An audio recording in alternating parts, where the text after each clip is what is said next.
Ladies and gentlemen, this next segment of the podcast is brought to you by the Heritage Foundation. For over 50 years, the Great Heritage Foundation has been America's outpost in Washington, fighting against the D.C. federal bureaucracy and working to secure a future that allows Americans to live the good life. For too long, common sense principles have been ignored by many of the very leaders claiming to fight for America. But the Heritage Foundation is proud to hold our leaders accountable and stand up for America's founding principles. Paid for by the Heritage Foundation. He's here. Now, broadcasting from the underground command post, deep in the bowels of a hidden bunker, somewhere under the brick and steel of a nondescript building, we've once again made contact with our leader, Mark Levin.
Levin here. Our number, 877-381-3811, 877-381-3811. Well, the Democrats are at it again. Violent, riotous, arson, attacking our cops, federal, state, and local, refusing to comply with law, and then blaming Donald Trump of being authoritarian, a dictator. I expected from the Democrat Party, I wrote a book you might recall called The Democrat Party Hates America, but it's the media, unfreedom of the press, I wrote that one too, but it's the media that stoke the flames, that pour the fuel on the fire. Because the media now are in the business of calling the good guys bad and the bad guys good. Whether it's Hamas and Israel,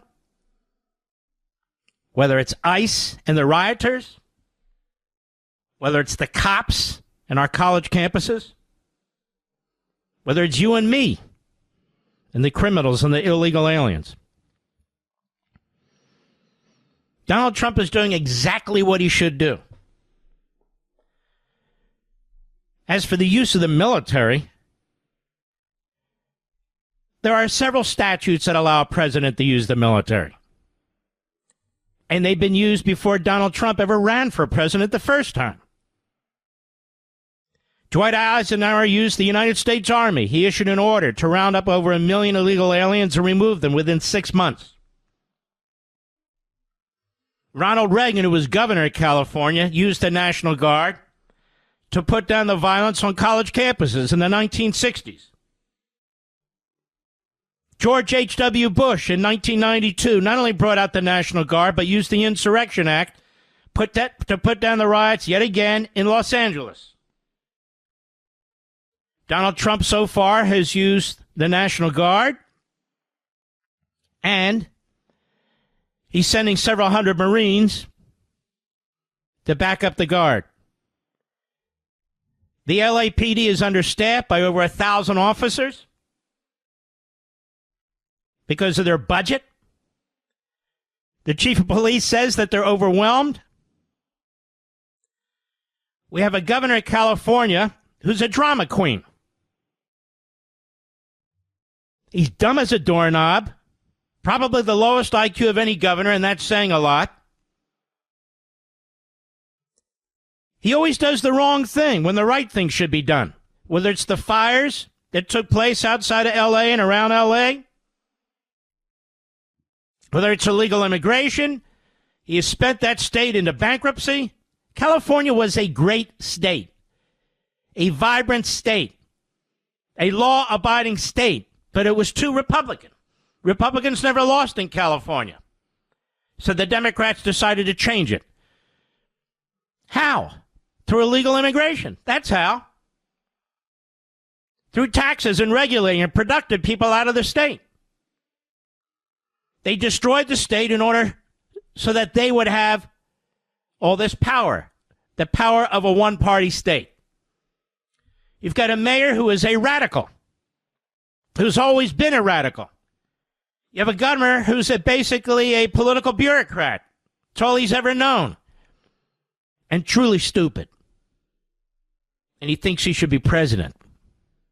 Thinks he should be president. Bankrupts the state. Destroys law and order. Opens his borders. I believe we just voted against that. And the media, this mostly peaceful bullcrap. And now they add to that, well, it's mostly peaceful except when Trump stepped in. Trump did exactly the right thing at exactly the right time, and he may need to do more, and he'll do more. And he won't be the first president to do more, and he more likely won't be the last. There's nothing that Trump has done that is dictatorial or authoritarian. It's an amazing thing. Donald Trump calls up the National Guard because the governor in his sanctuary state refused to do so. Donald Trump wanted the National Guard to protect the Capitol building on January 6th. The mayor said no. The speaker said she didn't like the optics. Then he's blamed for January 6th. It's funny how the media forget, isn't it? But they don't forget. They censor, they lie, they distract. We literally have illegal aliens, Islamists, and of course Marxists rioting in L.A. and elsewhere. Rioting. Carrying around the Mexican flag, and I also saw the Palestinian flag, for those who care. They come into our country. They steal their way into our country. They take our benefits. And here ICE was not doing a general roundup, which they're free to do. They were going after the most hardened criminals. The murderers, the rapists, the burglars, and others who've done other horrific things. But look, for the Democrat Party, those are future voters. They don't care. They claim to care about the cops. No, they don't. They don't care about them at all. And they never have. And once again, you're told, don't believe what you see and hear. This was peaceful until Donald Trump decided to step in. It wasn't peaceful. That's why Donald Trump did step in. And not only that, they're attacking federal law enforcement. It's not just a local law enforcement issue. They're attacking ICE agents. ICE agents, federal. And he's not going to wait for the radical left-wing kook mayor and the low-IQ drama queen governor to do something, because effectively they did nothing. And he moved quickly, like he should have. Quickly, like he should have.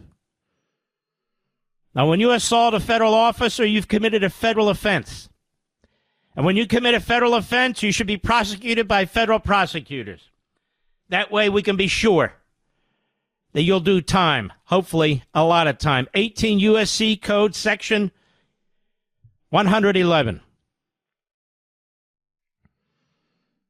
Whoever forcibly assaults, resists, opposes, impedes, intimidates, or interferes with any person designated in Section 1114 of this title, who are engaged in the performance of official duties, this includes Border Patrol, and, by the way, National Guardsmen, shall be fined and imprisoned for up to 1 year for simple assault and up to 8 years where such acts involve physical contact with the victim of that assault or the intent to commit another felony.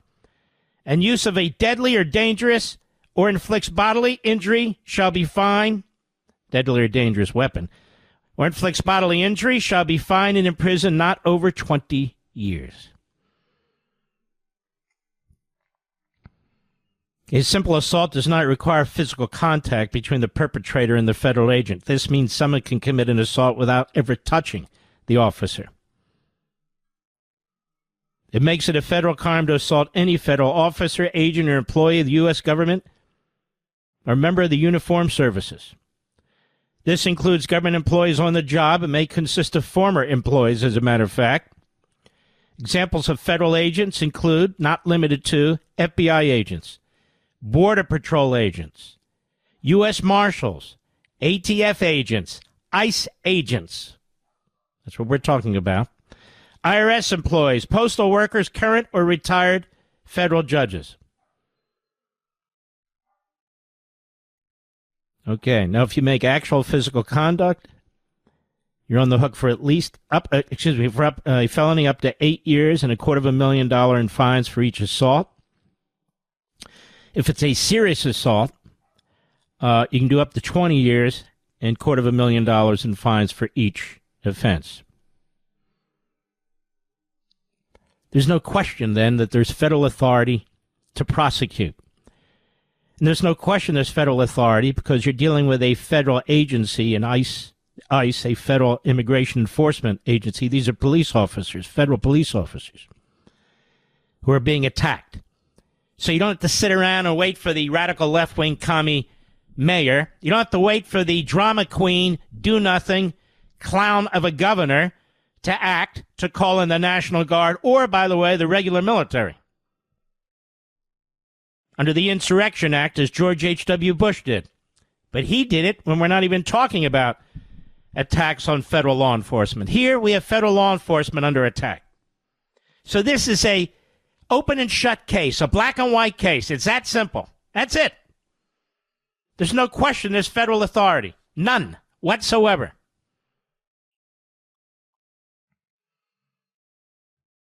Let's see, I'm just looking further. So I wanted to lay down that predicate as we go on, to straighten out the liars in the media, the scum Democrat media liars. I'll be right back. Mark Levin.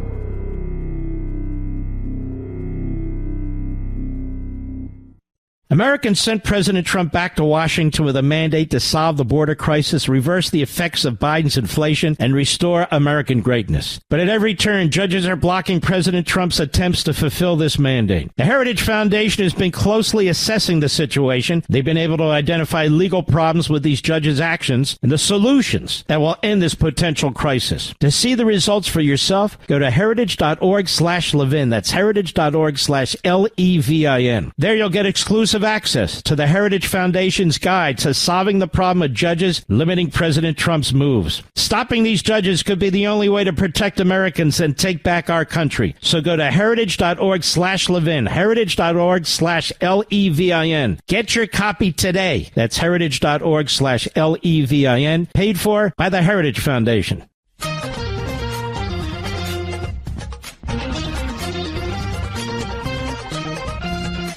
All right. So there's no question that federal felonies have been committed. When you saw the illegal aliens on a bridge dropping really sizable stones, bricks, small boulders, and incoming police cars and so forth and so on, that would be a 20-year, $250,000 per offense if convicted. And so what you have here is a city utterly out of control, a state utterly out of control, and when federal authorities step in, as they must, this isn't a federalism issue. These are attacks on federal policies. Illegal aliens are to be deported under federal law. You've got ICE agents who are federal employees, and you have a federal direction from a president. Really, the locals and the state should be cooperative. But the idea that it's Trump's fault because he brought in the National Guard to protect federal property, federal employees, as well as locals as well. Now, we know what's going on here. We saw it in 2020. What you'll have is the illegal aliens many of whom apparently are from Mexico with their Mexican flags. You'll have the Islamists roaming around with Palestinian flags, and the Marxists who just want to overthrow the country under any circumstance. Just step back and think about this as a red-blooded American citizen. Think about this. You have people who come in here illegally who are trying to overthrow our government, who are committing acts of violence, who are riotous, who are demanding that they get to stay, who are burning the American flag right in front of us, who are calling our president all kinds of names. And these people are here illegally. And look at the Democrat Party. The Democrat Party hasn't stood up against this. They and their media say this is mostly peaceful when it's mostly violent, if not totally violent. I mean, you're burning cars, you have all kinds of stuff going on, people getting hurt, things being thrown at officers. The local police chief saying we don't have enough manpower. Does that sound like it's nonviolent to you, America? And again, like with Biden, we're supposed to pretend that we don't see what we see. Like 2020, we're supposed to pretend we didn't see buildings burning in the background when these moron, so-called reporters telling us it's mostly peaceful except for that building burning in the background. So they're lying to us because it's about power. They want one-party power, they want Democrat Party power, and they have every intention of fundamentally altering America. Transforming it, they call it. What you're seeing here are huge pockets of the third world in many of our cities. Huge pockets of the third world. The third world. People who have escaped or left, even casually. One hellhole or another, they come to the United States and they bring with them their cultures, their attitudes, their mindsets, their view of law and order, which is a very negative view. Many of these people are on welfare. Some of them are on Medicaid, which the Republicans are trying to take them off. Free schooling, free emergency care. Many of them are on food stamps. Some of them have signed up illegally to Social Security and have Social Security numbers. I mean, our country will die if the Democrats get their way. It will implode. And if they take the House, there'll be no movement. There'll be no progress whatsoever. That's their goal. They already said, Raskin already said, they're going to impeach Trump in the first week. I mean, this is not an outside revolution. This is a revolution from within, stoked by the media, stoked by the Democrat Party, funded by foreign forces in many ways. We're under attack. Our society, the civil society, is under attack. And because the Democrats can't get power the old-fashioned way through votes, they've been using the courts, they've been using the administrative state, the bureaucracy. They're importing people into this country to destroy citizenship, change the demographics. In the blue states, you'll notice this almost always happens in blue states and blue cities. Because Republican governors try to put it down and try to put it down quickly and effectively. The blue states, blue cities, they call themselves sanctuary states, which in and of themselves is a violation of the Constitution. A violation of the Constitution. I've got more. We'll be right back.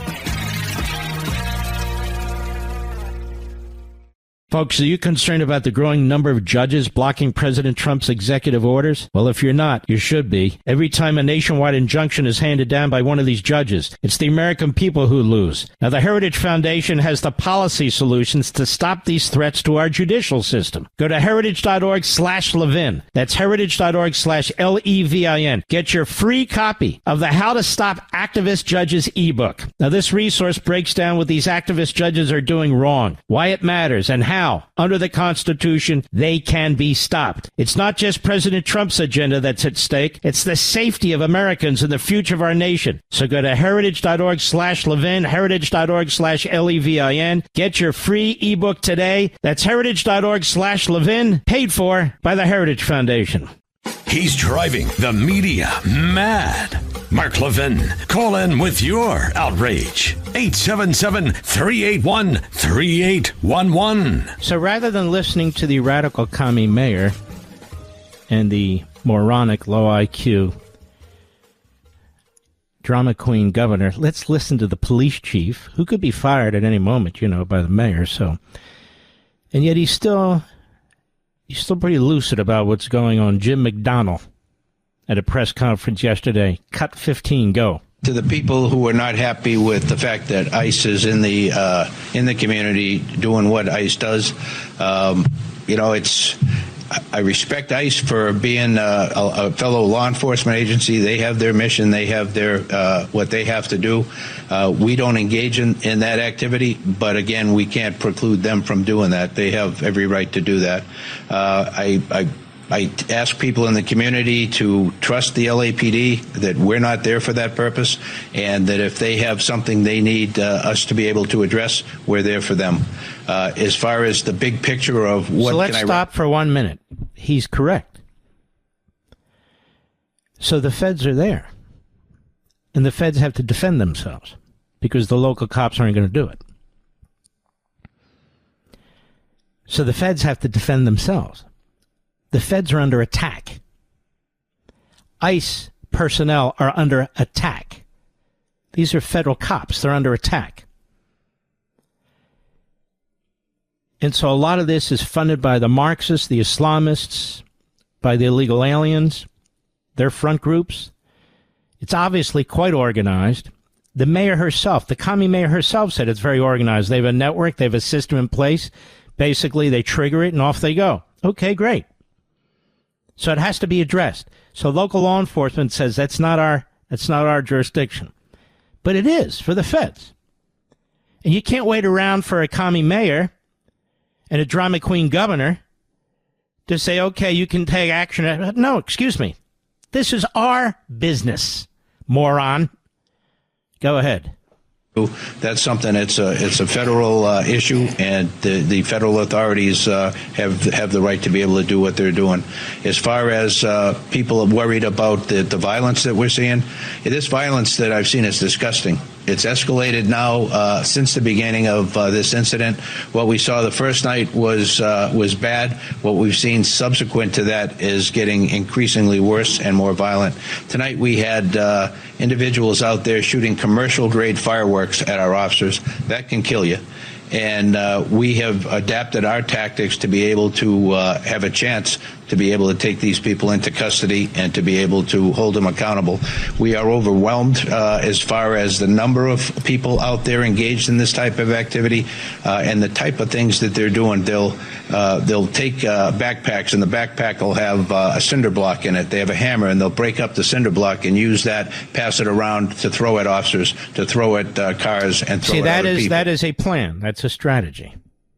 So these people aren't spontaneous. They're organized. This is systematic. You're bringing cinder blocks and a hammer, breaking it up to throw at officers in their cars. And so now the local police are having to defend themselves and their community. The feds are having to defend themselves. And the mayor doesn't lift a finger, and the governor doesn't lift a finger. Leave it to us, they say. We left it to you, you creeps. Your state was burning to the ground. Your state doesn't have water. You got illegal aliens all over the damn place. Crime is out of control. Citizens are escaping your state. One-party state. One-party Democrat state. And this is what you get. Go ahead. Seen people with hammers, and you've broadcasted breaking the bollards behind the federal building and taking the rocks, if you will, or so pieces of federal concrete. building's under attack. So, of course, you don't send in the National Guard. That always happens, America. No, you do send in the National Guard. Go ahead. Throwing them at officers. We've had liquid of who knows what description thrown at officers. There's no limit to what they're doing to our officers. Isn't that interesting, Mr. Producer? There's no limit to what they're doing to our officers. And yet, listen to Cory Booker on Cut 12 on Meet the Press. Go. The reality is we see peaceful protests launching in Los Angeles. And again, any violence against police officers should not be accepted. Local authorities can handle that. But remember... Okay, he just said they can't handle it. And this fool just said local authorities can handle it. And he says we see peaceful protests launching in L.A. And then everybody sees it, and then they say, well, they would have been peaceful if it wasn't for Trump. You get it? See how they're playing it? Go ahead. Protests are being generated because the President of the United States is sowing chaos and confusion by arresting people who are showing up for their immigration No, the people hearing. being arrested, he's such a damn liar. This guy, Booker, is such a sleazeball. Just such a sleazeball. You can go to the White House website. You can see some of the people they're arresting. I mean, really the lowest of the lowlives. And it's funny that Booker never mentions them. Ever. But ladies and gentlemen, let me make this clear. The Democrats are never going to clean this up because they created it. The Democrats want these people here. They want the Islamists here. They want the illegal aliens here. They are Marxists. They want more Marxists here. The chaos, the violence. What does that do? What does that do? It destroys our governing system so they can fundamentally transform it. This is exactly what they want. Now, they're not going to say this is exactly what we want, but it is exactly what they want. Listen to them.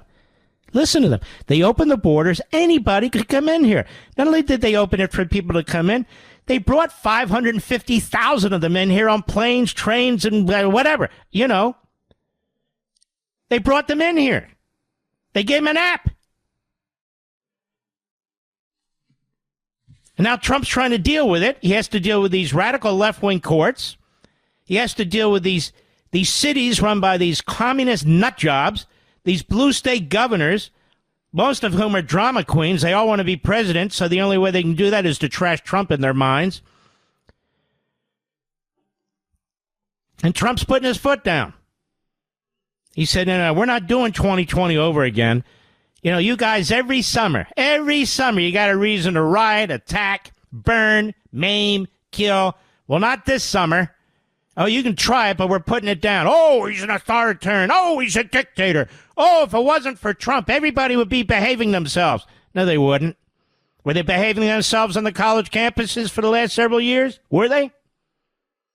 These guys that committed these horrific crimes before Donald Trump was president the second time around, were they behaving themselves? What kind of BS is this? Go ahead. Are trying to abide by the law. He's arresting them. And you see this in communities that are Republican, Trump supporters, being outraged that he's raiding kitchens. Trying to abide by the law. This guy is a grotesque liar. Now, ladies and gentlemen, where do you find illegal aliens, Mr. Producer? Did they just line up and raise their hands? I ask you, America, you find them in stores, right? You find them in cars. You find them in homes. You find them in colleges. You find them in businesses. So where do you go to find illegal aliens? Well, you certainly don't go to any of those places. Well, where are you supposed to go? And by the way, is that what federal law says? They say law enforcement, follow the law. Well, the law doesn't say you can't take somebody out of a business or school or whatever and deport them. So now the Democrats are creating striations or a tier level of who you can and cannot deport that has nothing to do with the law. Nothing. Now, one of my fears is you got justices on the Supreme Court who are scared of their own shadows, and they're seeing this and they're thinking to themselves, you know what?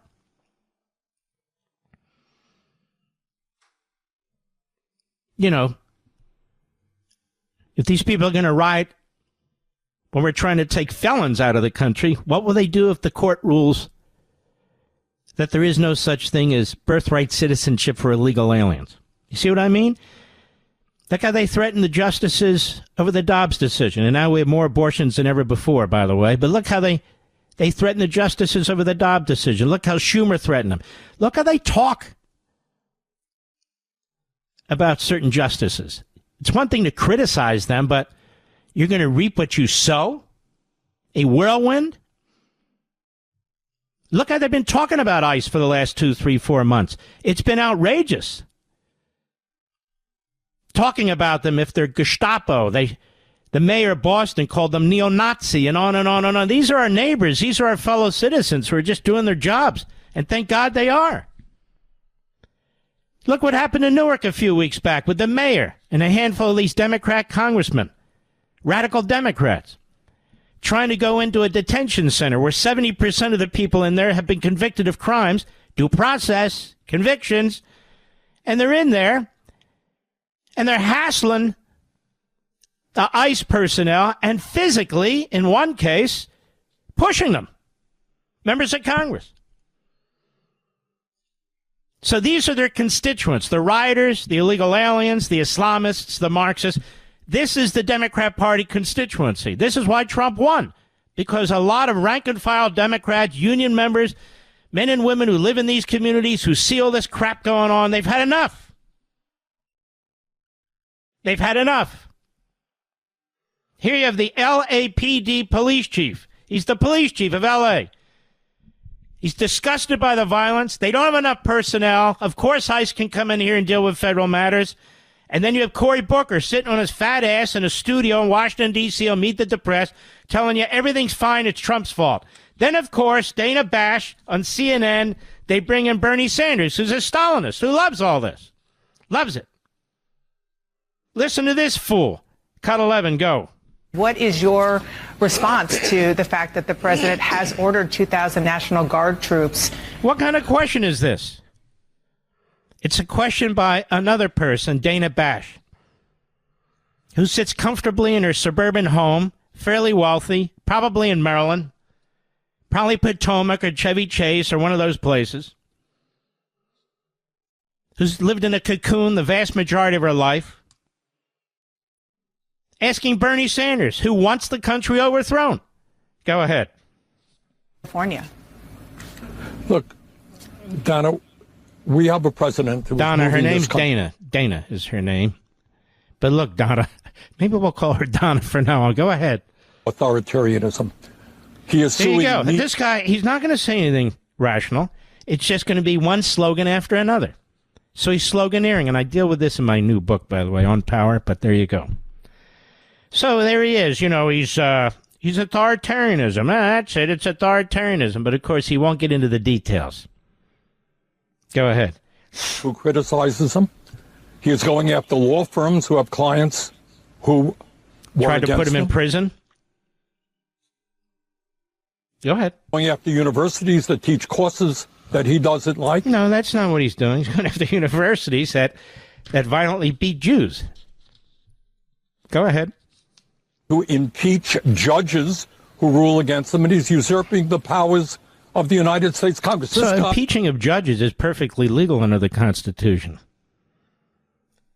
And he doesn't impeach anyway, the House does. So he goes on and on like this. He's an ass. Go ahead. Wants all of the power. He does not believe in the Constitution. He does not believe in the rule of law. He's followed every court ruling, but he's challenging them. He does believe in the rule of law. That's what he's trying to enforce. This is what Stalinists do. They are liars. They are demagogues. They are propagandists. They are the worst. They are the worst. Go ahead. The understanding is that the governor of California... Why was this guy brought on? He has no personal experience about anything. He's got no real knowledge about what's taking place in California. Why was he brought on? He was brought on to do exactly what he's doing. Using his Stalinist agitprop crap. That's what he's doing. And that's okay. By Donna Bash over there at the Constipated News Network. I've got more. We'll be right back. Mark Levin.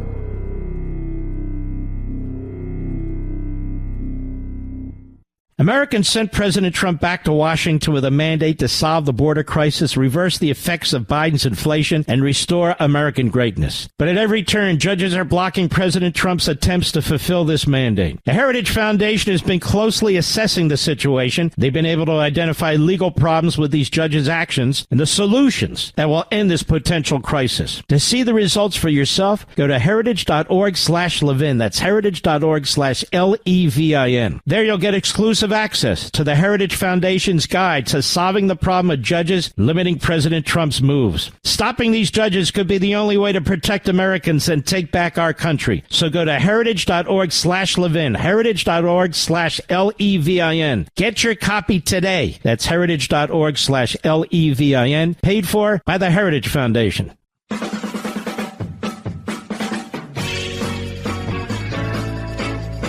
Dwight Eisenhower Library. On May 17, 1954, the U.S. Supreme Court ruled in Brown v. Topeka Board of Education that segregated schools are inherently unequal. In September 1957, as a result of the ruling, 9 African-American students enrolled at Central High School in Little Rock, Arkansas. The ensuing struggle between segregationists and integrationists, the state of Arkansas and the federal government, President Eisenhower and Arkansas Governor Orville Faubus, who was really just an outrageous segregationist, has become known in modern American history as the Little Rock crisis. It gained worldwide attention when Governor Faubus ordered the Arkansas National Guard to surround Central High School to keep the 9 students from entering the school. Eisenhower ordered the 101st Airborne Division into Little Rock to ensure the safety of the Little Rock Nine and that the rulings of the Supreme Court were upheld. Well, gee willikers, he didn't wait around, he didn't even nationalize the National Guard. He sent in the 101st Airborne Division. That Eisenhower must be a dictator. He was a dictator. No damn good, Eisenhower. By the way, he also used the Army, as I said, to round up over 1 million illegal aliens and remove them from the country. And then they point to Trump. Look at this, says the Stalinist Bernie Sanders. Look at this, says the moron Cory Booker. One after another, the Democrats step up, and they want you to believe that what Trump is doing is somehow unconstitutional, illegal, that what Trump is doing is the handiwork of a fascist, of a dictator, when he's following the law, as other presidents have. And he's following the Constitution, as other presidents have. And thank God he is. So Newsom really is sort of the Orville Faubus of our day, I would say, and he is with his sanctuary state, and we have sanctuary city in L.A. These are the tactics of the old Confederacy, that is, to defy federal law. Now, you and I believe in federalism, but we also believe in our Constitution. So there's a place for the federal government, and there's a place for the states. The states cannot control federal immigration. The states do not control ICE. The states do not get to decide who stays and who leaves. Certainly the city doesn't either. That is the role of the president, and he has agencies that over time have done exactly this. So we have what I've called a revolution by immigration, led by the Democrat Party and their media. I've got a lot more. We'll be right back.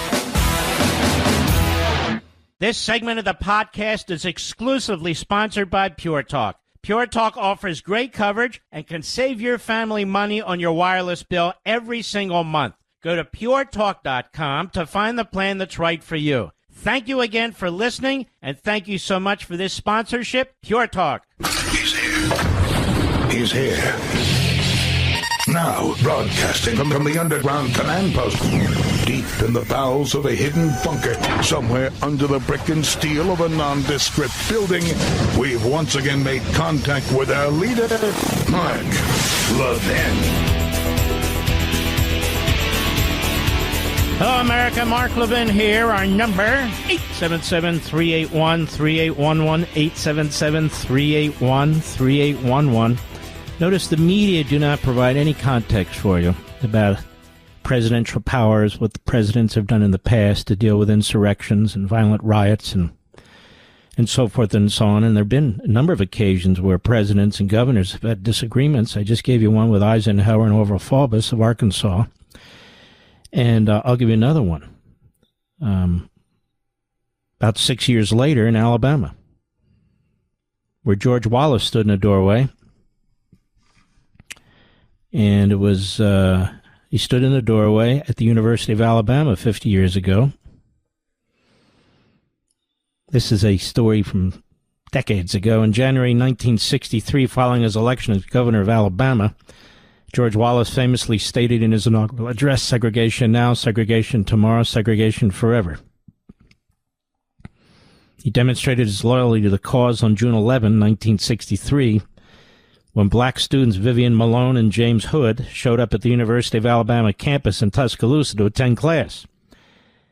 What historians often refer to as the stand in the schoolhouse door, the governor literally stood in the doorway as federal authorities tried to allow students to enter.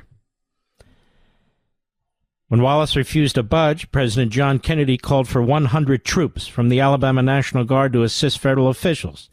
Wallace chose to step down rather than incite violence. The summer of 1963 was a tense time in the nation's history. And it goes on. And so,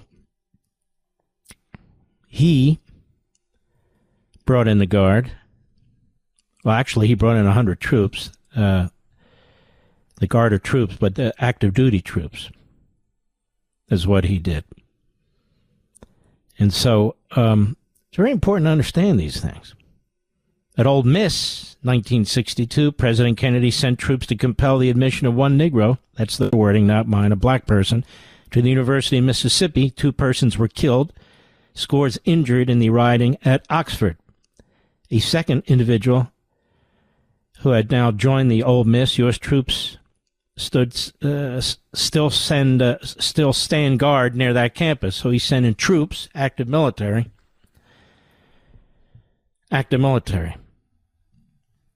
Tuscaloosa, only about 100 troops took part in the integration of the Alabama University. The troops were used in the units of the Alabama National Guard called into federal service by the president on the same day. 18,000 guardsmen were federalized. It was merely a token force that was actually used. And that's where Wallace stood in the door. So in Arkansas, Mississippi, and in Alabama, presidents used either the Guard or regular Army. The Guard or regular Army. 1992, doing this off the top of my head, George H.W. Bush not only sent in the National Guard into Los Angeles, the Rodney King riots, but he triggered the Insurrection Act, and he sent in the Marines to put that down. So I already talked about Eisenhower, Kennedy, George H.W. Bush. I mean, it's ridiculous that to be calling Donald Trump a dictator and these other things. The media, the Dana Bashes, the Donna Bashes, and really the low-life, phony journalists like her who are just there to promote an agenda and an ideology and stoke the flames of violence in this country. That's what she and they do. Just a little bit of historical context rather than constantly attacking Trump and lying about the powers that he's using. But they don't want to settle things down. These are dying networks. CNN has no reason to exist. MSNBC has no reason to exist. New York Times has been on its back. Same with the Post, other than some of the richest men in the world have subsidized and bought them.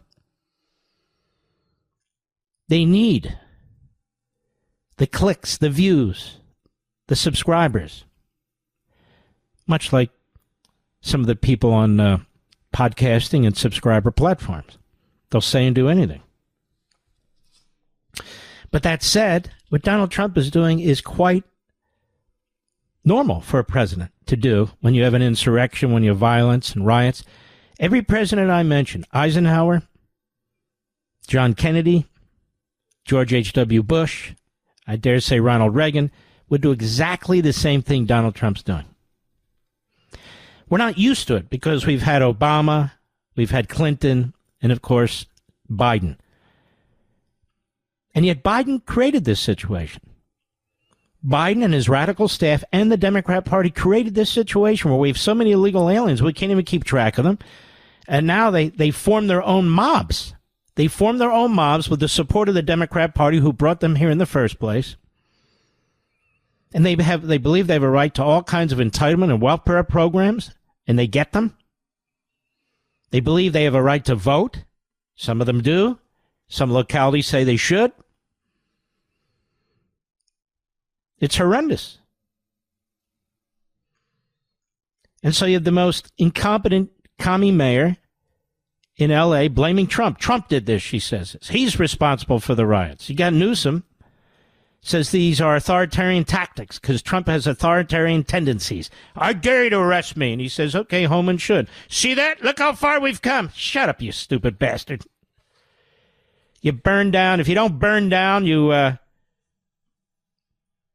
state, you make water unavailable to your state. This guy's a putz. Complete putz. President Trump yesterday, Morristown, New Jersey, on the tarmac. Cut 3, Mr. Producer, go. If you're not planning to invoke that Insurrection Act, you still plan to send troops? Well, we're going to have troops everywhere. We're not going to let this happen to our country. We're not going to let our country be torn apart like it was under Biden and his auto pen. What's the bar for sending Marines to the bar is what I think it is. I mean, if we see danger to our country and to our citizens, we'll be very, very strong in terms of law and order. It's about law and order. Evil, sir. Secretary Hexon. We're going to see what we need. We'll send whatever we need to make sure there's law and order. Do you foresee those protests spreading to other cities, Chicago, New York, for example, in the next few days? Yes, we're going to be watching it very closely. And when they spit at people, they spit. That's their new thing. They spit, and worse, you know what they throw at them, right? And when that happens, I have a little statement. They say, they spit, we hit. I told them, nobody's going to spit on our police officers. Nobody's going to spit on our military, which they do as a common thing. They get up to them this far away, and then they start spitting in their face. That happens, they get hit very hard. What are the rules of engagement for federal soldiers? We'll see what happens. If we think there's a serious insurrection or less than that, we're going to have law and order. Very important. How would you define an insurrection? You have to really just have to look at the site. You have to see what's happening. Last night in Los Angeles, we watched it very closely. There was a lot of violence there. There was a lot of violence, and it could have gotten much worse. And you have an incompetent governor. Just take a look at the train stations that he's building. Like 20 times over budget. Nobody's ever seen anything like it. So I did call him the other night. I said, look, you got to take care of this. Otherwise, I'm sending in the troops. Why do the reporters ask what are the standards for the Insurrection Act when they can look up the statute themselves? I'll give you a summary of what it is. There needs to be an insurrection, domestic violence, or unlawful combination that hinders the execution of laws or deprives people of constitutional rights. The state authorities must be unable to protect such rights, and they have demonstrated that. The police chief even said they can't. But it's even more than that. These are federal police officers and federal laws that are being violated. So there's no question the Insurrection Act can apply. And 3, the president has the authority to deploy the U.S. military domestically under these conditions. And the Insurrection Act has been used. The Insurrection Act, originally at least, goes back to 1807. So they want you to believe, here's Donald Trump's going to martial law with the Insurrection Act. Excuse me. The media are so... we have the Pravda media in this country, the Putin media. It's what it is. It's grotesque. And this guy Newsom, he does these interviews. He just keeps talking about himself all the time. And then the president has authoritarian tendencies. He doesn't say, here's what we're going to do to get this under control, because he's not going to get it under control. Here's Maxine Waters on CNN yesterday. Cut 13, go. Well, I was surprised at the way that the police chief was describing all of this. There had been no violence where anybody that was protesting hit anybody, shot anybody, threatened anybody. Shut up, you old lady. Folks. Can you believe this? Can you believe this? And here is Margaret Brennan, perhaps the worst of the bunch on Deface the Nation, with Kristi Noem. Cut 18, go. Well, California's governor doesn't want the federalized system here. He says he's got it under control. There's no shortage of law enforcement. Gavin Newsom said he's called in California. So the police chief in L.A. is a liar. Is that it? And the fact that federal officials are being attacked and federal property like the federal courthouse is being attacked, they should leave it to the state. Under what system is that the case? And so there's Margaret Brennan, an ignoramus, absolute ignoramus. But she's quoting Newsom. Go ahead. Control. He says the Trump administration is seeking a spectacle here. He's saying to protesters, don't get violent, don't engage.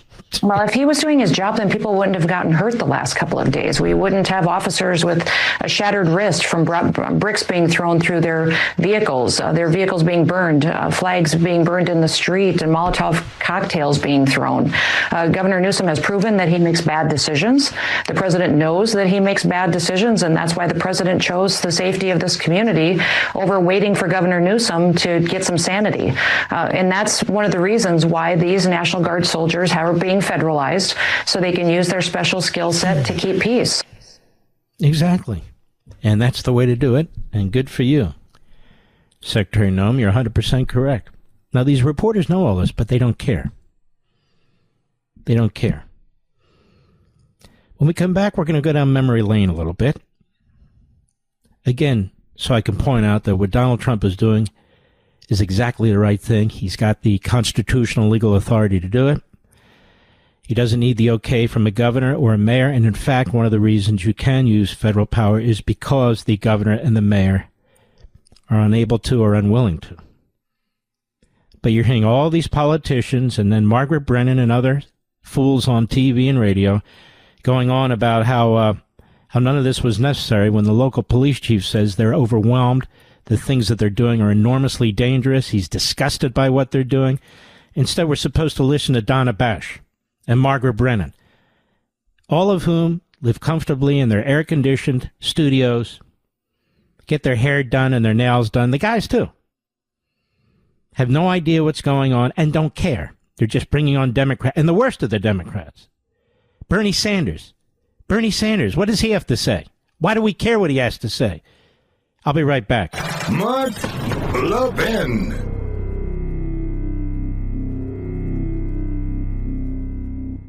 Pure Talk, my wireless company, a veteran-led company, believes every man and woman who has faithfully served this country deserves to proudly fly an American flag that was made in America. And listen to this. That's why Pure Talk is on a mission to give an allegiance flag, the highest quality American flag ever, to 1,000 U.S. veterans in time for the patriotic holidays. Switch your cell phone service to Pure Talk today. Know that you're supporting a company that will be providing these high-quality flags made in America to deserving veterans. With plans from just $25 a month for unlimited talk, text, and plenty of data, you can enjoy America's most dependable 5G network while cutting your cell phone bill, in many cases, in half. The average Pure Talk family saves over $1,000 a year. Just go to puretalk.com/Levin. That's puretalk.com/Levin to switch hassle-free in as little as 10 minutes. Again, that's puretalk.com/Levin. Switch to a wireless company that supports our veterans, that is patriotic, based right here in America. Switch to Pure Talk.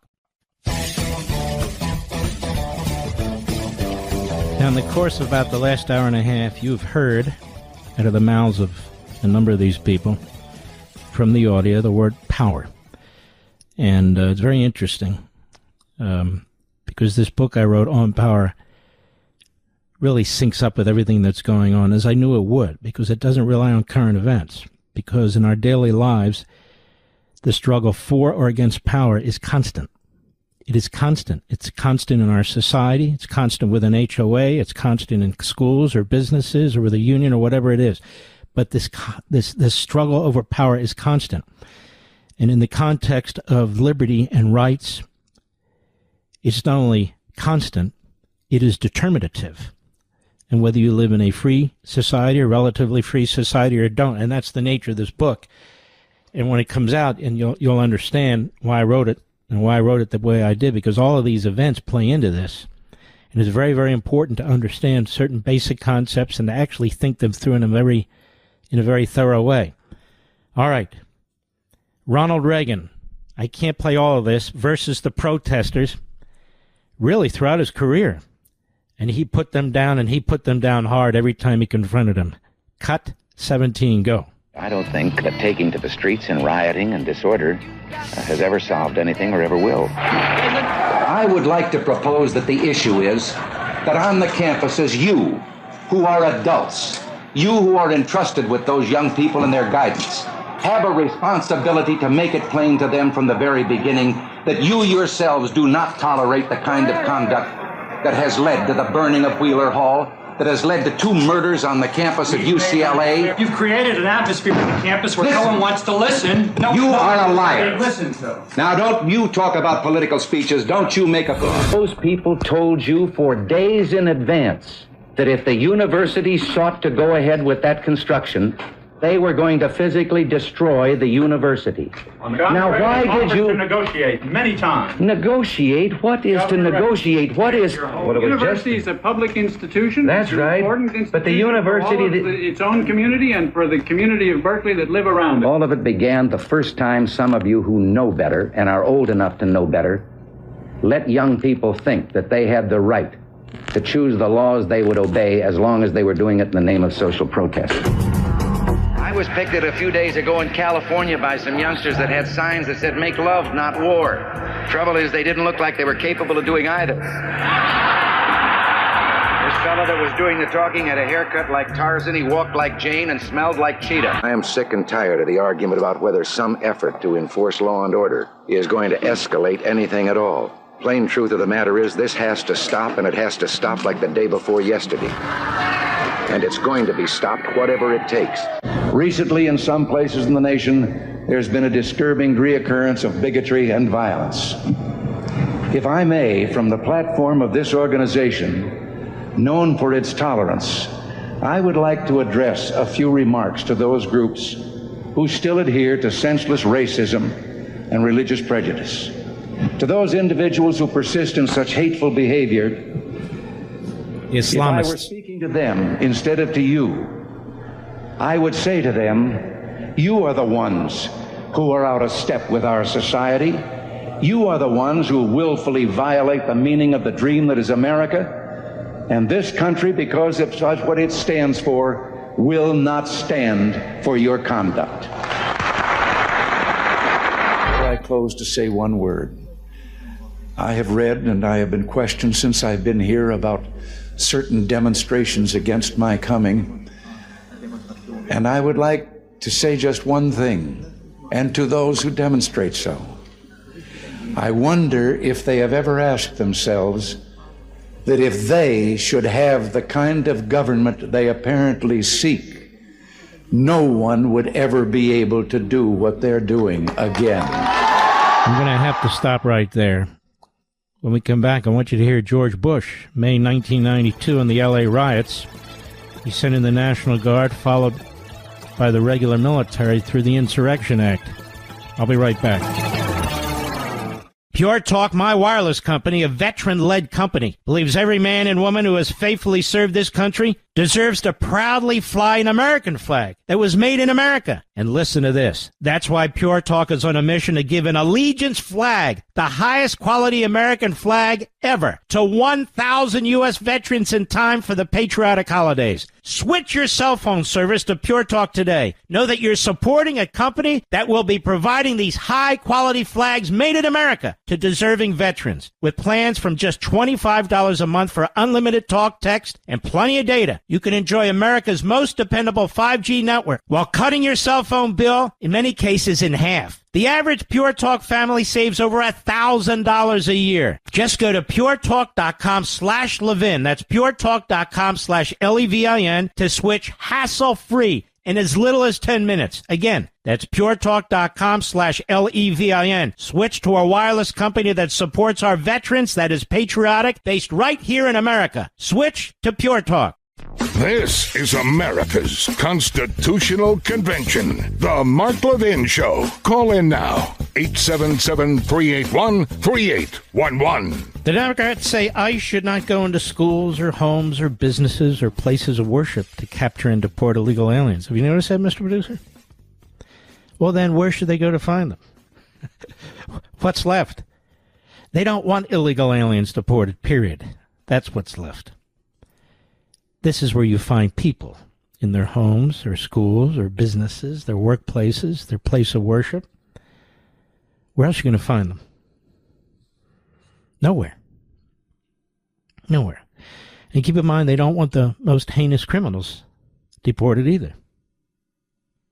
George H.W. Bush, Bush 41, May 1992, same city, different part of the city, but nonetheless, L.A. riots.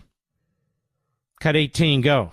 In the wake of the first night's violence, I spoke directly to both Governor Wilson and Mayor Bradley to assess the situation and to offer assistance.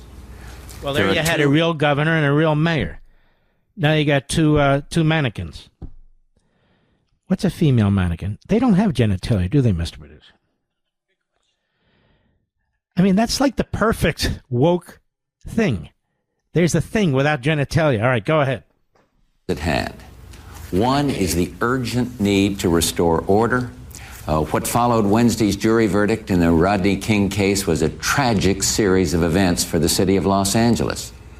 Nearly 4,000 fires, staggering property damage, hundreds of injuries, and the senseless deaths of over 30 people. To restore order right now, there are 3,000 National Guardsmen on duty in the city of Los Angeles. Another 2,200 stand ready to provide immediate support. To supplement this effort, I've taken several additional actions.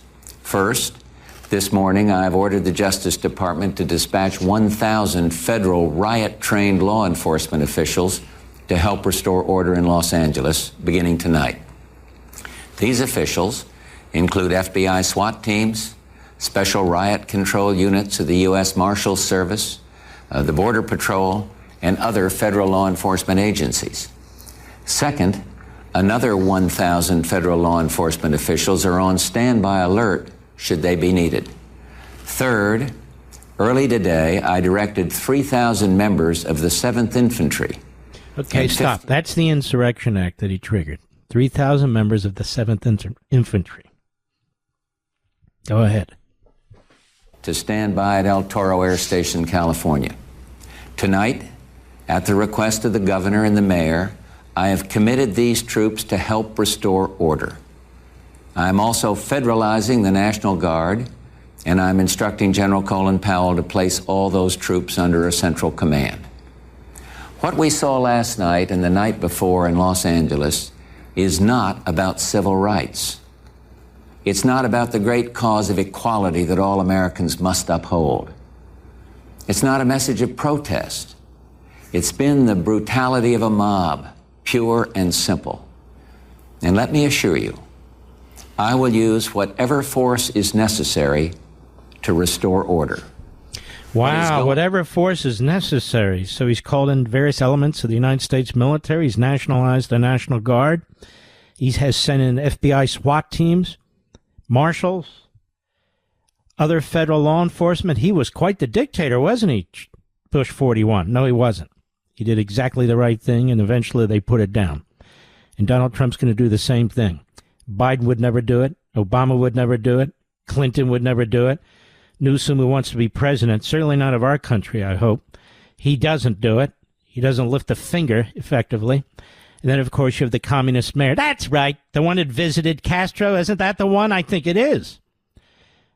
So basically, when you elect these people, you're electing the revolutionaries and putting them in charge of these states and in charge of these cities. And look what they do to them. Or they're cowards. That's where Newsom comes down. He's stupid and he's a coward. Go ahead. LA must and will stop. As your president, I guarantee you this violence will end. All right. George H.W. Bush, you heard from Reagan. You learned about Eisenhower, John Kennedy, and now it's Donald Trump. None of them were authoritarians. None of them were dictators. And so the attacks now being leveled against Donald Trump, that's what is unusual. That's what is unique in our history, modern history. That is, when you have a president who's taking charge because he has to take charge to put down riots. And here we're not even talking, in most cases, about American citizens. Oh, there's no question, but we're talking about foreigners who are here illegally. You can see how destitute the Democrat Party is in every respect. You can see how un-American it is as an established political entity. The Democrat Party does hate America. It opened the borders. It won't secure the borders. It won't secure we, the people, inside the borders. It won't defend law enforcement. In fact, it takes the side of the criminals, the rioters, the arsonists who are running around with Mexican flags and Palestinian flags, burning American flags. There's not another country on the face of the earth that would put up with this. And don't tell me it's because we're America. No. If we want to be America, we got to put this down. We can't be weak like France or Britain or some of these other European countries that are dying. This is our country. Those people carrying the flags and burning our flag, their asses need to be kicked out of here. They don't belong here. That's right. They don't belong here. Get the hell out of my country. Donna Bash on CNN yesterday. What a laugh riot this fool is. What a pathetic excuse she is, because she lived a very pampered life with her family. Cut 19, go.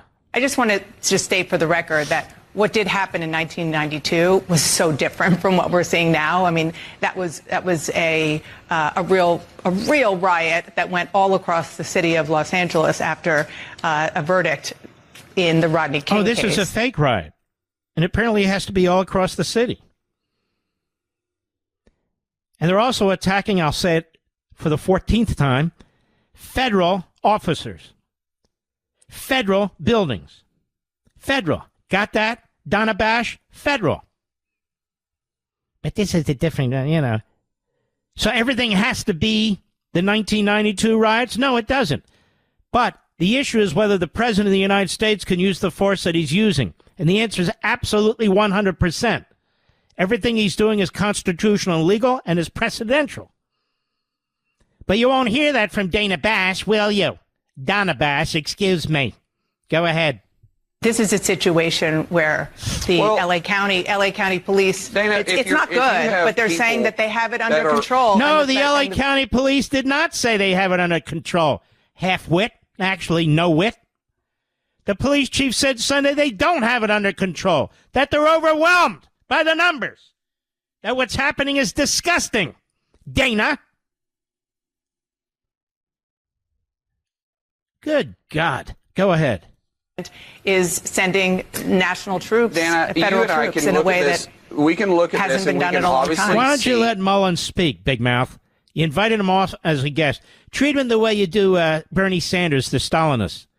Let Mark Wayne Mullen speak. He makes sense. You make no sense. Go ahead. It's not under control. It's not under control. You and I both can see that. It's not under control. And a riot is a riot. They're throwing all types of objects at law enforcement, and the president is absolutely right. Why is she fighting so hard for the illegal alien Islamist Marxist criminals? Why is she fighting so hard for the enemy? Because she knows the bigger picture. It's like Doge and trying to cut fat and bloat and fraud. They don't want it done. They don't even want it exposed because they created it. They created these monsters in the streets. They created these people. They brought them here. They intentionally let them come into our country, and the ones that didn't come in on their own, they incentivized 500,000 or more to come in with plane rides and apps. We've never seen it. No country is this kind of suicidal. None. Unless, of course, you're France or Britain. But we're not France or Britain. And so here it breaks out in the streets, and this more, well, it's not a real riot, and of course, Mullen is right. A riot is a riot, moron. But look at the lengths that she'll go to try and downplay this stuff. It's incredible to me. We'll be right back. Mark Levin.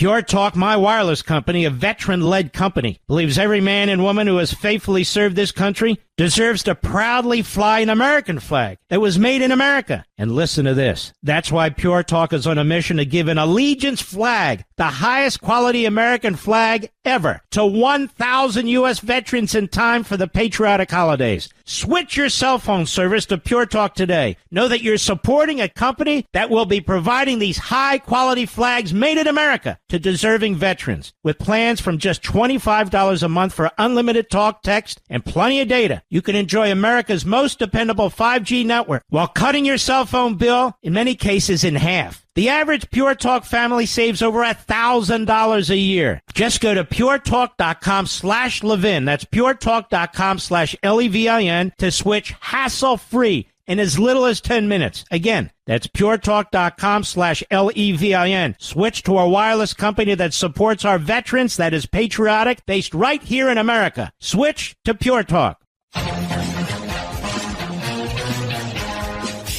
It didn't really reach this point of the scale and the intensity of this protest and the scale and the intensity of the confrontation between protesters and law enforcement until National Guard troops were deployed here today. That very much poured gasoline on the flames, and that very much led to the LAPD, acting as in as widespread and aggressive a manner as we saw them acting. Can you believe this? This is a guy named David Noriega, a reporter on MSNBC. So he trashes Trump, the National Guard, trashes the local police.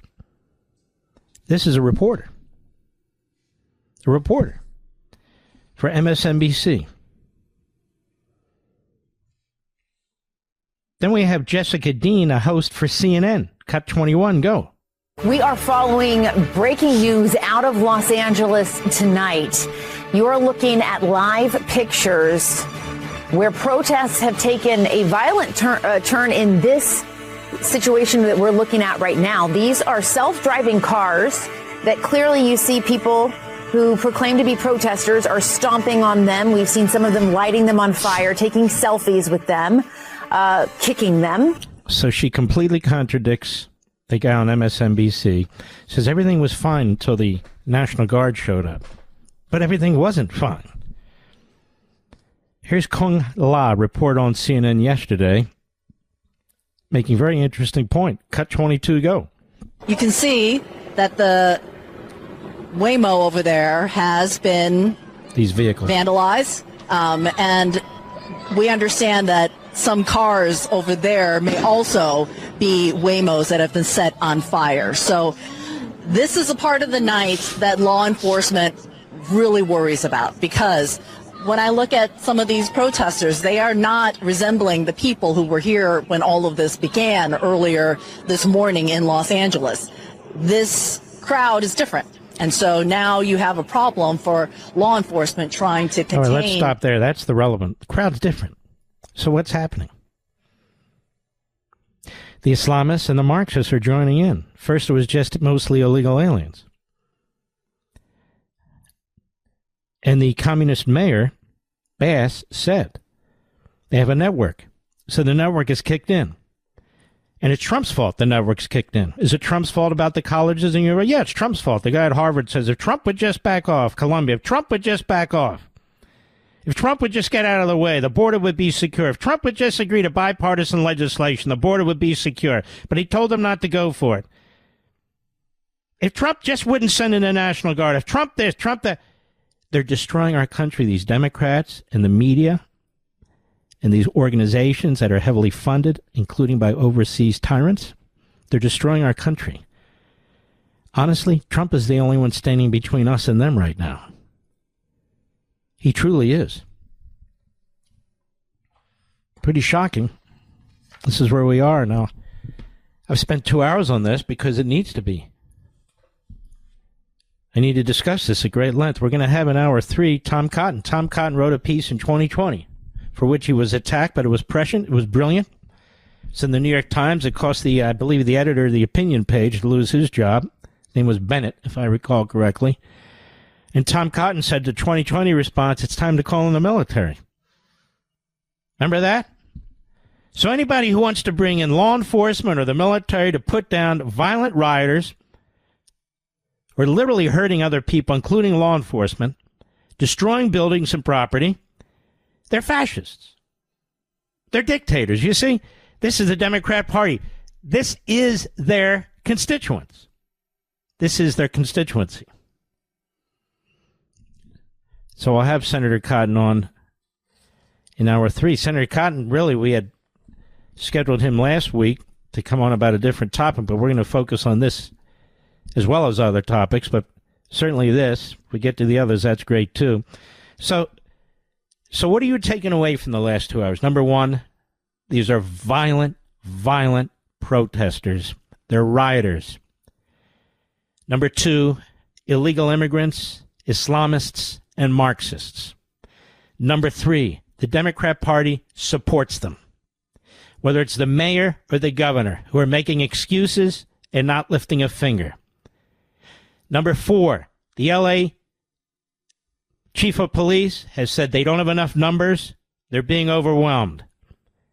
The feds have stepped in. Number five, they're attacking federal officers and federal buildings, which certainly gives jurisdiction to the federal government. Number six, whether it is nationalizing the National Guard or the Insurrection Act, the President of the United States has that authority under these exact circumstances to do what he's doing.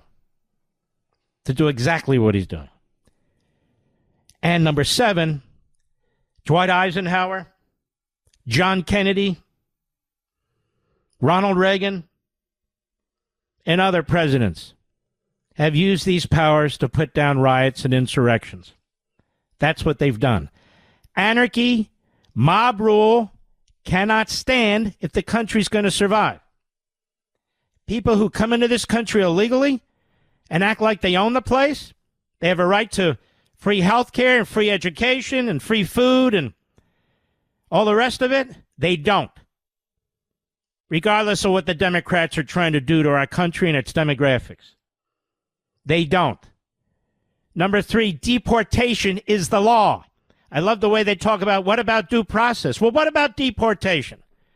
Do the Democrats even favor deportation? The answer is no. They don't. And so what you can see happening in the streets was brought to you by the Democrat Party. I'll be right back.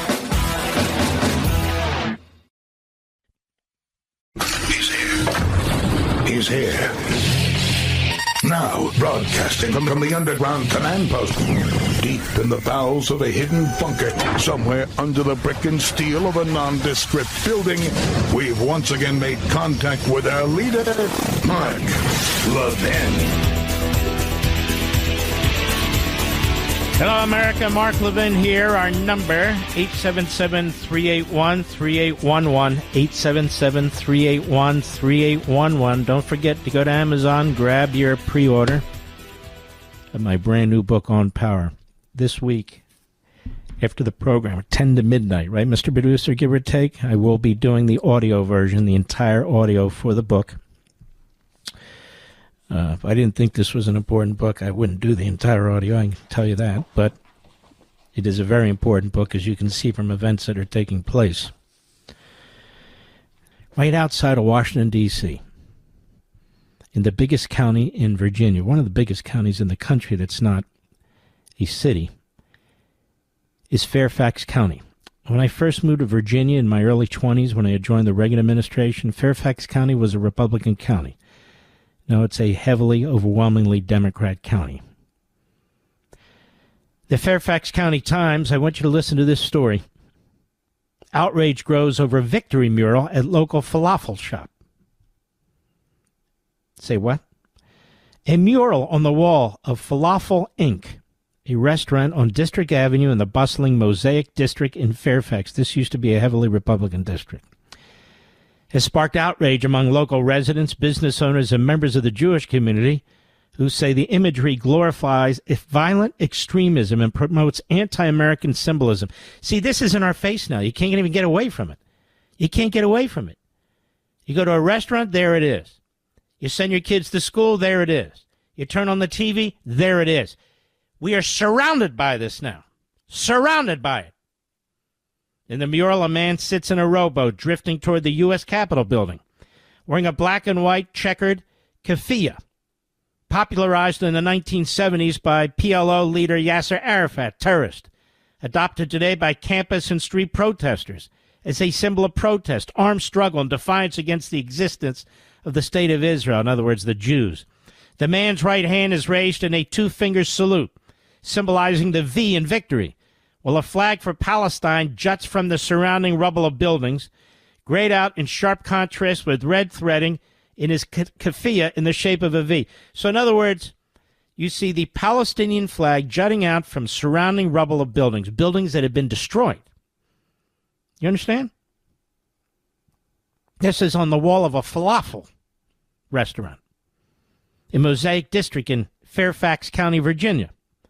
For some locals reeling from the recent murders of two staffers at the Israel Embassy in Washington and the firebombing of elderly Jews in Boulder, Colorado this week, the red threading eerily evokes the symbol of the inverted red triangle used by the Hamas terrorist group to mark targets, particularly Jewish and Israeli targets, in its militant propaganda. For critics, the mural is a symbol of conquest and ideological triumph and a visual endorsement of radical ideology, sparking a hard conversation about alleged extremism disguised as aesthetics. Following community backlash, the Falafel Inc. owner quietly removed an identical mural from the chain's Rockville, Maryland location, because it's heavily Jewish in Rockville, but it remained on display this week in Fairfax County. Ahmad Askar, the founder of Falafel Inc. and a Palestinian-American entrepreneur, didn't return requests for comments. Supporters of the mural, you have supporters of terrorism, supporters of the mural, say privately that the demolished buildings aren't an incitement to violence in the nation's capital, but a symbol of the destruction in Gaza amid Israel's response. You see, folks, it's like Trump responding in L.A. and responding in... So the people who are defending themselves, people who are responding, they're the enemy. They're the killers. They're the genocidal maniacs. Not the terrorists, not the rioters.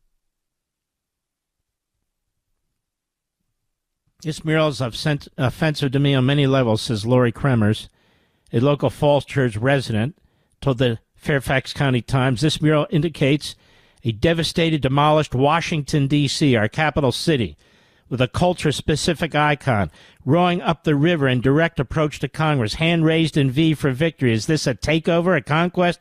What is this? And why is it displayed in multiple locations in our nation's capital city? Kremers quoted the poem inscribed on the Statue of Liberty.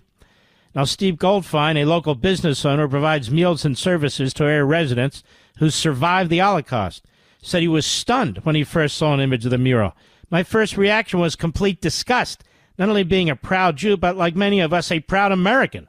He said the basic idea of a local small business is to build a loyal following of your neighbors. I find it completely ridiculous that the owner would be more interested in making an extremely divisive political statement and alienate many of his customers. Why? Because he has a terrorist drawing on his wall? No, it's not terrorist. He said the offensive mural should be removed as insidious and deliberate acts of extremism have no place in the United States. Make sure we put this up with our other articles, Mr. Producer. He said anyone who understands the symbols and message of this cancerous depiction of global jihad should stand up loud and proud, regardless of your religious affiliation, and push back. Ashkar is no stranger to controversy. In 2016, he was named Esquire magazine's Entrepreneur in the Year. As CEO of the Holtz Prize Foundation, an organization that gives students cash prizes for social entrepreneur initiatives, Ashkar was removed from that post following a 2021 independent investigation by the law firm of Kirkland & Ellis. The inquiry uncovered allegations of sexual harassment, intimidation, retaliation, and toxic workplace conduct. Kirkland & Ellis, this is from the Fairfax Times, found that Ashkar leveraged his position, charisma, and business connections to create an insulated atmosphere where he could act without consequence. Earlier, he led an impact investment firm which shut down amid allegations of financial impropriety. Now he's running a falafel restaurant with a terrorist or terrorist-like drawing on the wall. Now, amid the controversy, Ashkar pivoted and built Falafel Inc., a brand steeped in activism and Middle East street food. Oshkar has worked with multiple organizations accused of terror ties. He's again from the article, they have guts over there. Thank you, Fairfax Times. He's a former as board member of ANERA, the American Near East Refugee Aid, a nonprofit based in Washington. Critics allege that it partners with Hamas-controlled ministries in Gaza. ANERA denies allegations of ties to terrorist organizations. It has received significant funding from the USAID, which Trump is trying to eliminate, thankfully, while supporting educational programs reportedly linked to Hamas and Palestinian Islamic Jihad. You know, this USAID has been funding terrorism, too. We've never really gotten to the bottom of that. Your tax dollars. ANERA denied the charges. NGO Monitor, a watchdog group, has said Hamas has used groups, including ANERA, as a conduit for funding, exploiting monies and material intended for humanitarian purposes. Oshkar has also partnered with the United Nations Relief and Works Agency, you may have heard of them, UNRWA, which was defunded by the U.S., Canada, and Germany for allegedly employing Hamas operatives and spreading anti-Semitic content in school books. On May 31, Oshkar co-sponsored a Gaza 5,000 fundraiser for UNRWA in Washington, D.C., raising concerns about his support of the controversial agenda. This is happening all over this country now. Who, me? Me? No, not at all. You're misunderstanding our symbols, our drawings, and our pictures. And my other connections. I'll be right back. Mark Levin.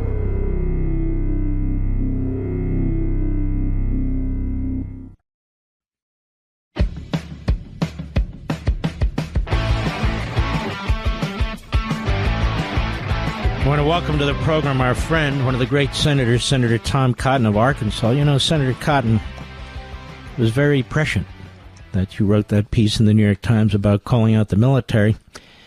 And people seem to forget Eisenhower did it, and Kennedy did it, and George H.W. Bush did it, and now President Trump is. The Insurrection Act clearly applies to this situation, as I just looked at the statute myself. And yet you have many of your colleagues, Democrats, and many of the people in the press acting like what Donald Trump is doing is authoritarian, that he created the problem, that he poured, whatever it is, gasoline on the fire. This is outrageous, isn't it? The sickening comments these people are making? Yeah, Mark, it really is remarkable that so many Democrats and liberals in the media are repeating the exact same silly words they did in 2020 about so-called mostly peaceful protests when you have arsonists and looters and rioters destroying segments of a major American city and illegal aliens waving the flags of foreign countries in front of fires in Los Angeles. And you're right, and this is the case I made in the 2020 BLM riots as well, that President Trump is acting well within his authorities. Obviously, we would always prefer if the local police can maintain good order on our streets, and they usually can, except in extreme circumstances. Sometimes, as in 2020, and maybe now in 2025 in Los Angeles, they're not allowed to by Democratic mayors.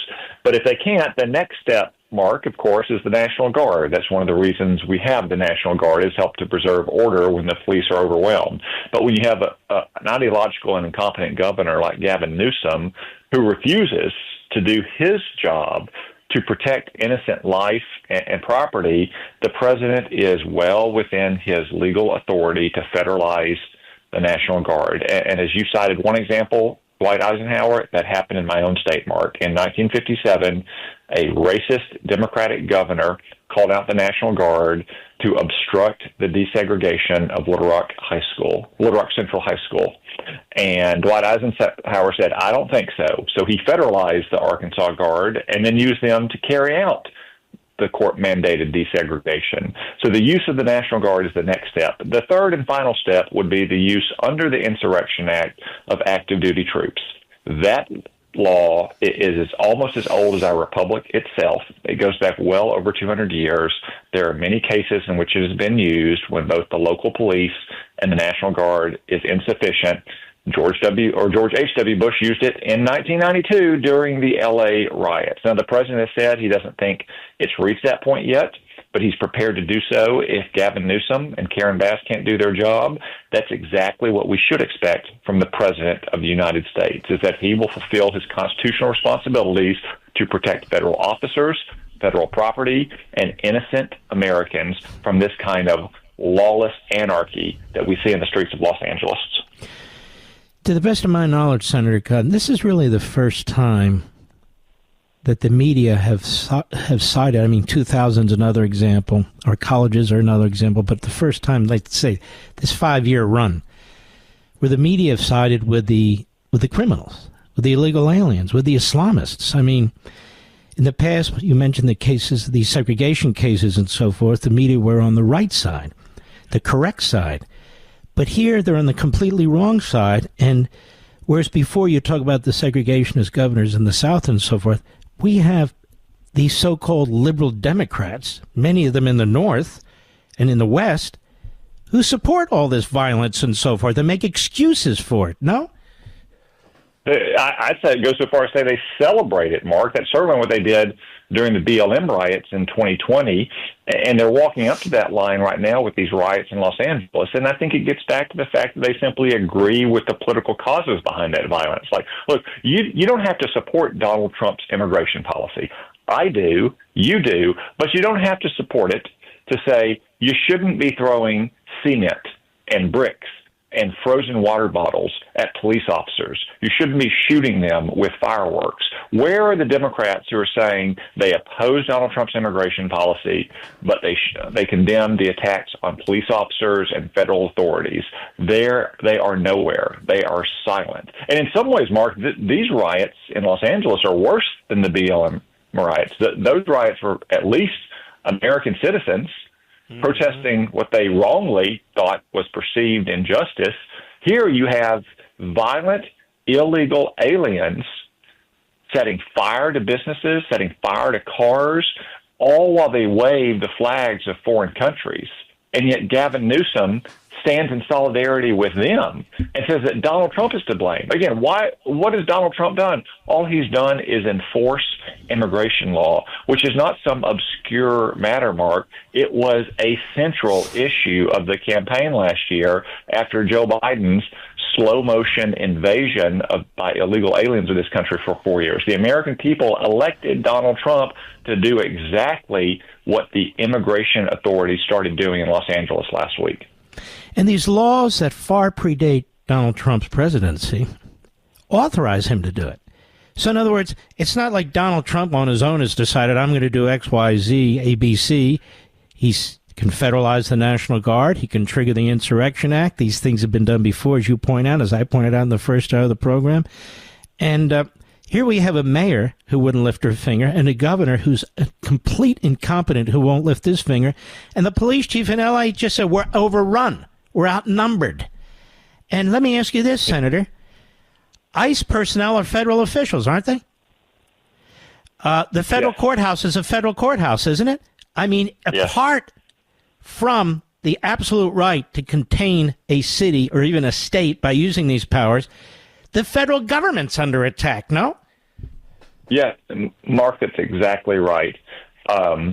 You have a situation in which, again, you'd always want the local police or sheriff's department to be able to maintain law and order on the streets.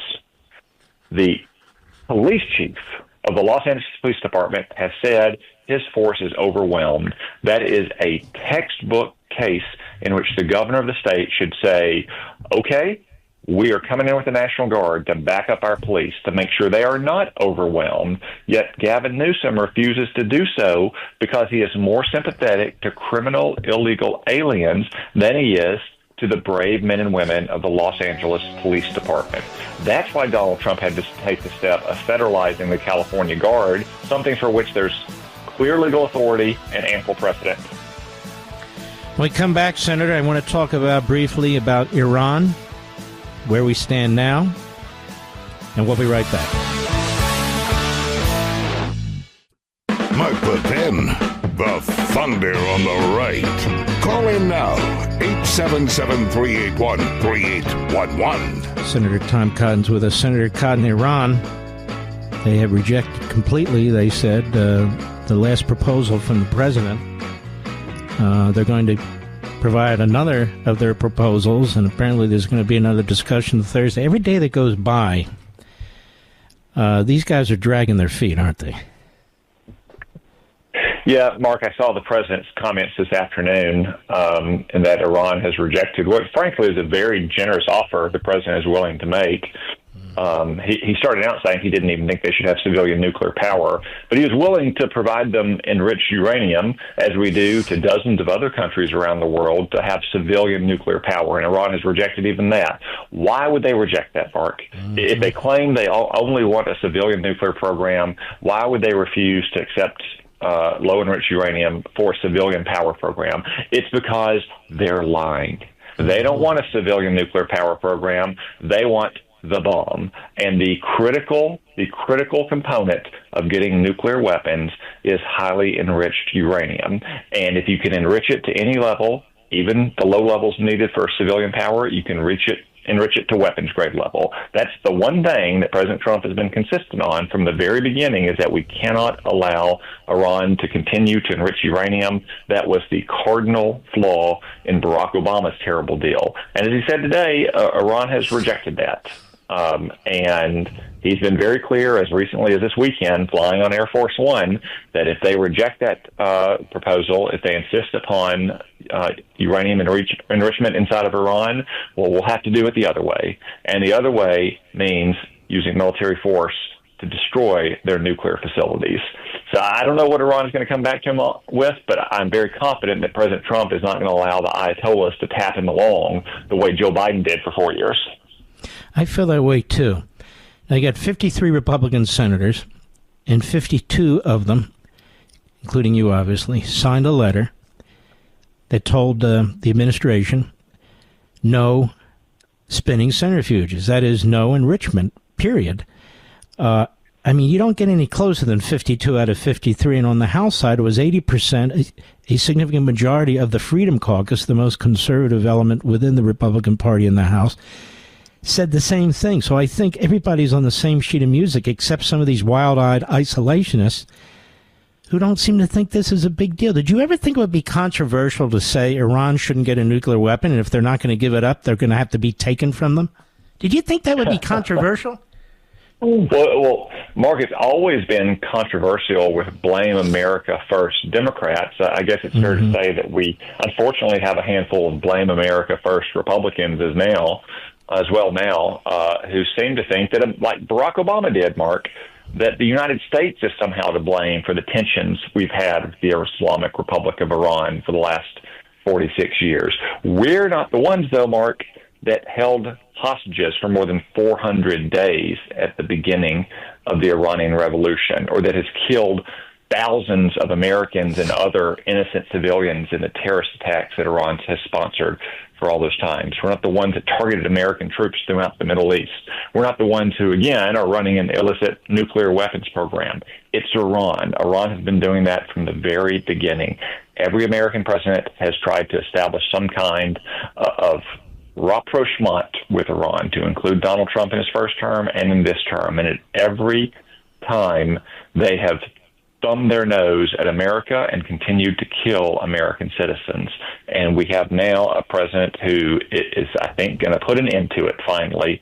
He's not going to allow Iran to tap him along the way they did Joe Biden. And that letter you referenced that got 52 out of 53 Republican senators and over 4 out of every 5 Republican congressmen is because we were simply telling the president, we support you, we back what you've been saying publicly and privately, we will have your back all the way if you need to take action to eliminate the nuclear threat that Iran poses, Mark, not just to our friends in the region, but to the United States, because Iran is developing missiles that can deliver those nuclear warheads when they have those to the United States in just a matter of a few years.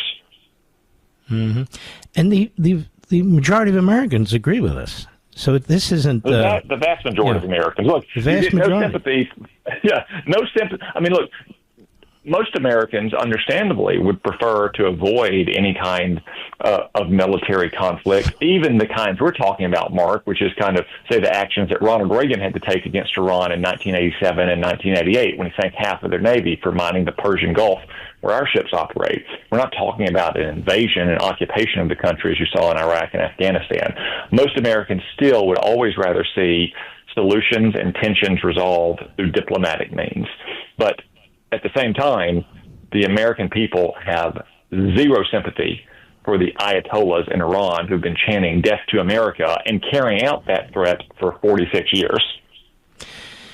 Now, remind everybody, you served in the military. What did you do? I did, Mark, for about 5 years. I was an Army officer. I was an infantry officer, first in Iraq with the 101st Airborne, and then I served in Afghanistan on what was called a provincial reconstruction team. And in between those tours, I served at Arlington National Cemetery with the Old Guard, where we performed military honors funerals for our nation's heroes. And you've written about this, so they can't very well call you a chicken hawk, can they? You served in 2 theaters. I'm just laughing because they come up with any argument they can, these guys, and one's dumber than the next. The intelligence is pretty solid, isn't it, about what Iran's doing? We've got the United States, unless the Trump people are lying. I don't think they are. You have the Israelis. You have the Austrians. You have most of Europe. You have the IAEA with the UN. And then you have the Iranians themselves bragging that they're not giving up their nuclear program. I mean, they're confessing to it. Yeah. So there's no question about it, is there, Senator? No, the intelligence is very clear on this, Mark, and it's not classified. It's not a secret. We're not discussing state secrets here. The International Atomic Agency Administration releases periodic reports, as they just did last month, about the status of Iran's uranium enrichment program. And they say that they've now enriched enough uranium up to near weapons grade that they would have enough weapons grade material for multiple nuclear bombs. Now, that doesn't mean they're going to detonate a bomb tomorrow. There are other parts of developing a nuclear bomb. You've got to have the actual warhead that can turn the enriched uranium into a nuclear reaction. You need to have some kind of delivery system. But, Mark, it doesn't have to be a missile that can fly long ranges. It can be smuggled across international boundaries. It could be put on a ship and taken into a port in Israel or Saudi Arabia or the United States. That's why uranium enrichment is the critical component of a nuclear weapons program, and that's why President Trump has been very clear from his first term.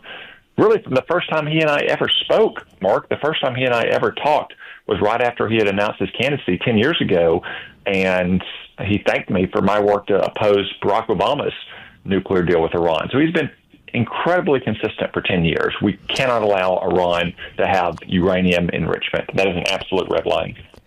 In fact, when he signed the document pulling out of that Obama deal, it was in his New Jersey home. On a rare occasion, I happened to be there with other people, and he called me over and handed me the pen. So it's framed on our wall. When he did that, I think a lot of these isolationists don't understand this is Donald Trump's policy you and I support. In other words, this has always been his policy. This has always been MAGA's policy, which is a Reaganite foreign policy. It's always been his policy, no? Absolutely, Mark, from the very beginning. I mean, Donald Trump has not said that he wants to topple Iran's government. He has not said that he wants Iran to have a democracy like the Netherlands or Denmark. It'd be better for them and their people if they had a government besides the Ayatollahs. But he has always been consistent that the one thing we cannot allow Iran to have, the world's worst state sponsor of terrorism, is a nuclear weapon. And the critical path to a nuclear weapon is uranium enrichment. And that's why he's been so clear for 10 years, and to include for the last 3 months, as we've gone down the path of negotiations to see if Iran could get scared straight by Donald Trump and give up their uranium enrichment, which they refused to do for Barack Obama and Joe Biden. And there's some reason to think that they would be that scared. Why? Don't forget, Mark, Iran tried to assassinate Donald Trump last year, and they'd probably keep trying to if they thought they could. That's how scared to death the Ayatollahs are of Donald Trump. Some of the same voices that they keep talking about war, it's going to be a World War III or whatever, are some of the same people that said the same thing when he took out Soleimani. They opposed him taking out Soleimani. These arguments, Bill Buckley made the case about half a century ago, are typical liberal arguments, that any time you actually defend liberty or promote liberty, you're going to create a world war, it's going to be nuclear war. And here the irony is, we're trying to prevent a country from getting a nuke that might well use it because of the Islamist mentality, right? Yeah, I mean, Mark, again, you hit the nail on the head. A little over 5 years ago, Donald Trump ordered the strike that killed Iran's terrorist mastermind, Qasem Soleimani. It's hard to overstate his importance to Iran and be like if the Secretary of Defense and the CIA director were lifetime appointments in the same person. That's how important he was to Iran. Donald Trump courageously and boldly ordered the strike that killed him. And you had a lot of the same voices who were screaming before and after that about how on the left and unfortunately the right, that this was going to launch another forever war, another regime change war. Thousands of Americans are going to die. What is Donald Trump doing? He sealed his defeat in re-election. And what did we have? We didn't have war, Mark. We had peace. Because, again, the Ayatollahs were scared to death. They pulled in their horns for the rest of the Trump administration, and they went out of their way to do nothing that would provoke Donald Trump's ire at them. That's, I predict, what would happen again. And if it's not what happened, Mark, if their retaliation does actually kill American troops in the region, woe unto the Ayatollahs who ordered those strikes. Because, again, Donald Trump is not trying to kill all of them. He's not planning to send 100,000 troops into Iran and occupy it and try to turn it into a European democracy. He is simply saying, we will not allow you to have nuclear weapons. And there are many ways to signal to the Ayatollahs, if military action is required, that this is all we're doing. And you should not retaliate any further, because all we've said all along is no nuclear weapons. You can continue to go about your evil ways inside of Iran, cannot have nuclear weapons to threaten the United States and our friends outside of Iran. It's amazing. The isolationists, I mean, the Iranian regime, it's a hard terrorist, mass-murdering regime, loves our isolationists because they basically speak for that regime. They don't speak for Donald Trump. They're trying to persuade and pressure Donald Trump to let them do what they want to do. That's what's so crazy. Senator Cotton, I want to thank you, my brother. You take care of yourself. You're a great senator. We appreciate you. Thank you, Mark. All right. Be well. Be well. I'll be right back. Mark Levin.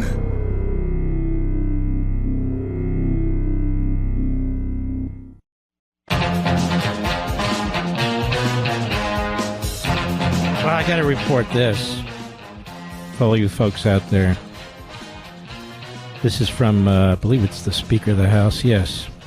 Earlier this evening, the House passed Representative Gabe Evans' House Resolution 488.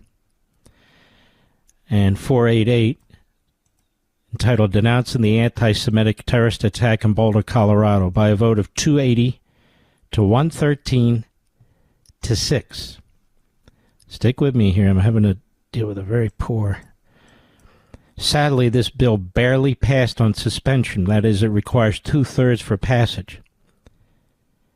And had 133 Democrats voting against this bipartisan resolution. 133, so they basically squeaked it past. And so I will post this so you can see how your House member voted. But that's pretty shocking, isn't it, Mr. Producer? They can't even vote on a resolution condemning the attempt to burn human beings alive? What is that all about, Rich? This is just shocking. So you'll check to make sure when I'm sending you the link is workable, Rich, and so forth. But let's put it up on my social sites if you can, as well as the website, if we might, without putting up my email address. We only have 1 minute, so I'm not going to have time, so I apologize, folks. To those of you who are waiting, we'll start a little bit earlier tomorrow night.